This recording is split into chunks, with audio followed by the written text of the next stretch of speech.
The existence of God has been debated since the beginning of recorded human history. Some believe, and some don't. But whichever side you find yourself on, you've probably asked or heard this question: where's the proof? In this video, we're going to talk about the proof of God that I've discovered, and perhaps even broaden the perspective of some as we go through the evidence together. Firstly, from a historical standpoint, many dates, events, and discoveries have been unearthed, indicating the biblical narrative is, at least, partly accurate. From the Shroud of Turin to evidence that a cataclysmic flood once ravaged the world, there's some compelling information circulating the internet nowadays. Secondly, consider the mathematical standpoint as it pertains to the probability of things, or the lack thereof. Consider the Fibonacci sequence. Consider the language of numbers, geometry, frequency, and symmetry that exists in all that surrounds us. These are compelling considerations, but for me, something else takes the cake as far as being the most intense proof of God that I have ever discovered. Have you ever been in a situation with no clue how it was going to work out? Maybe it felt like the end of the world, and life didn't seem like it could keep on moving because of this event. I don't have to tell you that life does in fact keep on moving, with or without your willing participation. I'm sure you've learned that for yourself at this point. We struggle, we fall, sometimes flat on our face. We're so overloaded with trauma or pain that the prospect of tomorrow seems, at best, like an opportunity for more pain. Pointless, unnecessary. But that couldn't be further from the truth. You see, the most compelling proof of God that I've found is balance. Balance. Let's talk about the struggle for a minute. So you went through something. And maybe that something seemed like the end of the world when it happened. Hell, maybe you're going through that something every single day, and you know in your heart that the pain will never stop. That doesn't mean that there wasn't a lesson in all of it. Life isn't fair, but giving up only causes more pain for yourself and your loved ones. You can't give up. The only option is to pick yourself up, put the pieces back together, and to keep moving forward. Balance. There is a lesson in this pain. There is a balance that you are being pushed towards understanding better, no matter how severe the pain. No matter how terrible the circumstance that you have endured or that you are enduring. This is a chance for you to evolve into a wiser person.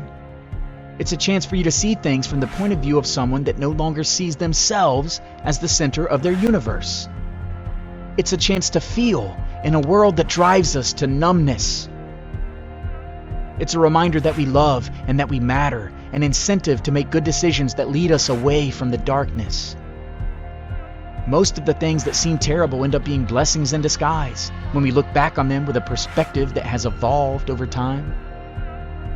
We often look back with gratitude for the difficulties that we had to face once enough time has passed, and we realize that there was some sort of design to all of it.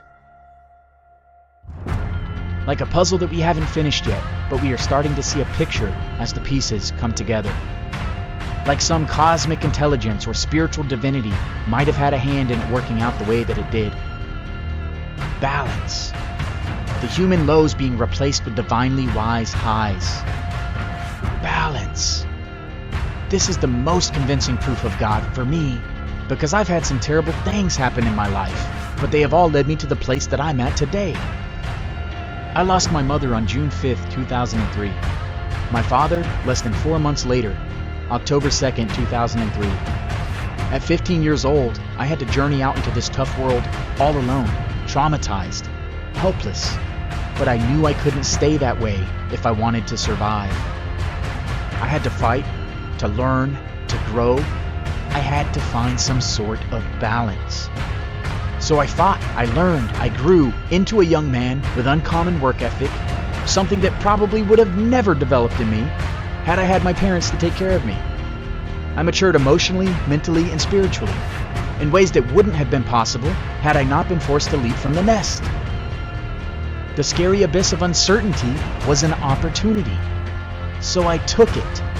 I had a choice to wither or to grow stronger through my troubles, and choosing to stand up to those troubles, choosing to persevere, is what makes me feel great about who I am.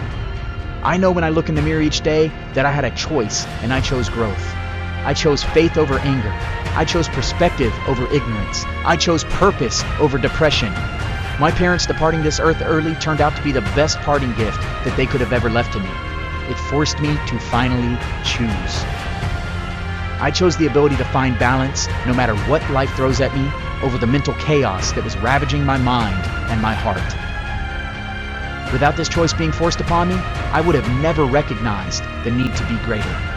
I would have never developed the strength to consider myself great.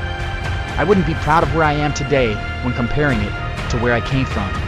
I wouldn't see the growth of my mind throughout the years, which is why I know that I am valuable. I know that I am important. I know that I am worthy of being loved and worthy of achieving my dreams. There is a lovely silver lining in every cloud. And part of accepting divinity, part of seeing the proof of God all around you, is having the eyes to see that silver lining. If you don't see it right now, that's okay. Just believe that it's there and fight to understand it, and it'll show up. Start looking for it and you'll get there. But you have got to start training your mind to function in this way, because if you don't, it is something you'll never be able to see. If you let the pain rule you, you will become pain's servant. If you let the trauma cast a shadow over your potential, then you will live in the shadow of darkness. Nobody knows what you're going through. Nobody. You're the only one. Nobody knows what you're going through except for you. But I do know that you can get through it. But you're going to have to dig deep. I do know that if you don't dig deep, and if you don't learn what you have been ordained to learn through your tribulations, you will have even greater suffering. You'll hear somebody speak of purpose, and you'll think they're preaching about a myth. You must find balance. It's there.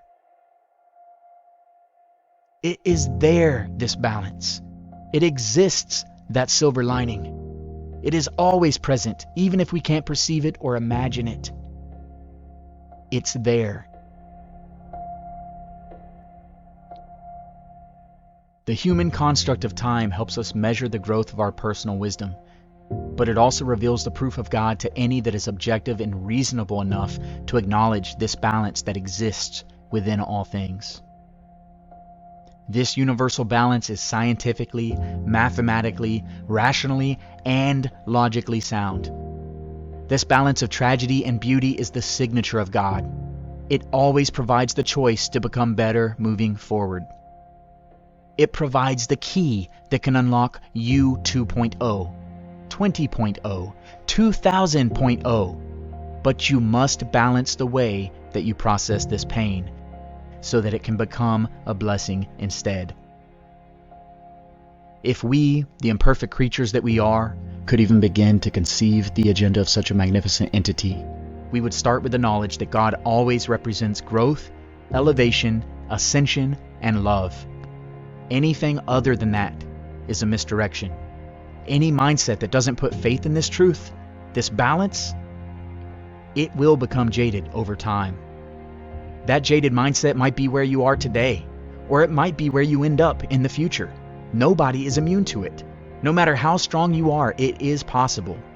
Pain, trauma, life, it has a way of chewing us up and spitting us out, letting us mend, and then doing it all over again. This pendulum swing of life will always exist, with or without us. We don't have to say it's okay for it to happen. It's gonna happen. You must learn to understand that everything is an opportunity for you to elevate. Everything. Everything needs balance. You must find the balance in the middle of the extremes. You must learn to allow the universal law of divine balance to work its magic in your life. You must believe that coincidence isn't random, but rather the anonymous works of something supremely intelligent that is directing you to the places that you need to visit. It was no coincidence that you're listening to these words right now. Maybe they were inspired specifically for you. Maybe these words are a message from some cosmic spirit saying, "Can you hear me as I whisper to you?" You're hearing these words because balance deemed it so. Are you going to lay down and wither away? Or are you going to start putting the pieces together? Remember, it's not just for you, but for everyone that you care about and for everyone that cares about you. If you're not sure what to do, I got you. Listen to this. All you need to do is evaluate the moments of your past. Analyze your present struggles and ask them, what can I learn from you? Start doing this, and you're going to begin to see the proof of God that exists in all things. It's always there. You've just got to develop the eyes to see it and the ears to hear it. Are you listening? Or are you trying to block it out because the work it will require scares you? It's up to you. It is up to you. It has always been up to you.